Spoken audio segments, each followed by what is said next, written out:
उत्तराखंड के एक छोटे से गांव में एक गाय रहती थी। नाम था गौरी। गौरी कोई आम गाय नहीं थी।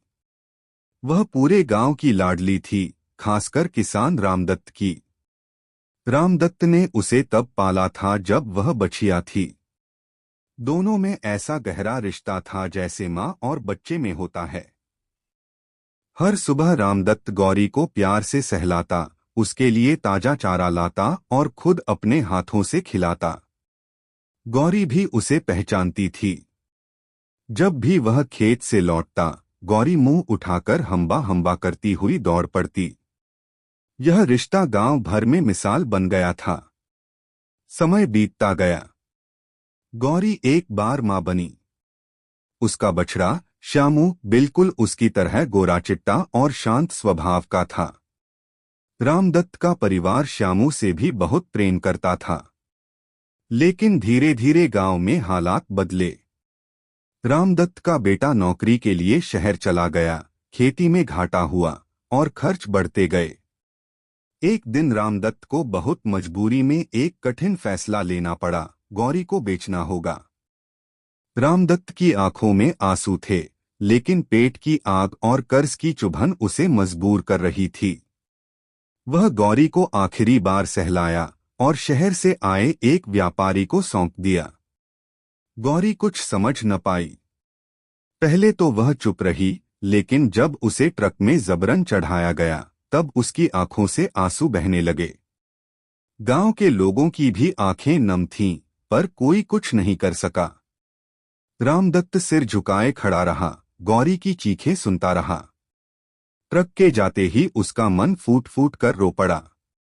गौरी को शहर के एक बूचड़खाने के पास ले जाया गया, जहां जानवरों की खरीद फरोख्त होती थी। गौरी डर गई थी। आसपास की गायें और बैल डरे समय खड़े थे।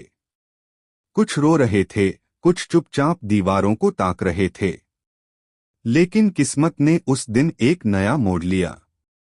वहां एक संस्था के लोग आए हुए थे, जानवरों को बचाने वाली संस्था। एक महिला, रेणु, ने गौरी की आंखों में देखा और वह रुक गई। गौरी की उदासी, उसकी नम आंखें और उसके शांत स्वभाव ने रेणु का दिल छू लिया। रेणु ने उसी वक्त उसे खरीद लिया और अपने आश्रयस्थल शेल्टर में ले आई। वहां गौरी को प्यार, देखभाल और शांति मिली। लेकिन उसका मन वहां भी नहीं लगा। हर सुबह वह एक ही दिशा में देखती, मानो रामदत्त के घर की ओर। वह न खाती, न खेलती, न रंभाती। रेणु ने बहुत कोशिश की, लेकिन गौरी की आत्मा किसी और जगह अटकी हुई थी।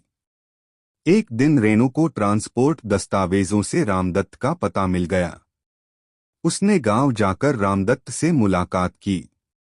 रामदत्त पहले तो डर गया, फिर जब रेणु ने पूरी बात बताई और गौरी की हालत बताई, तो वह फूट फूट कर रोने लगा। मैंने अपनी बेटी को बेच दिया। मेरे पास कोई और रास्ता नहीं था, उसने कहा। रेणु ने मुस्कुराकर उसका हाथ पकड़ा। अब रास्ता है। चलिए गौरी से मिलिए। अगले दिन रामदत्त शेल्टर पहुंचा। गौरी पहले चुपचाप बैठी थी, लेकिन जैसे ही उसने रामदत्त की आवाज सुनी, वह एकदम खड़ी हो गई, जोर से रंभाई और दौड़ते हुए उसके पास आ गई। वह अपने सिर को रामदत्त की छाती से लगाकर खड़ी रही। उसकी आंखों से आंसू बहते रहे, लेकिन इस बार खुशी के आंसू थे। रेणु ने दोनों को चुपचाप देखा और उसकी आंखें भी भर आईं।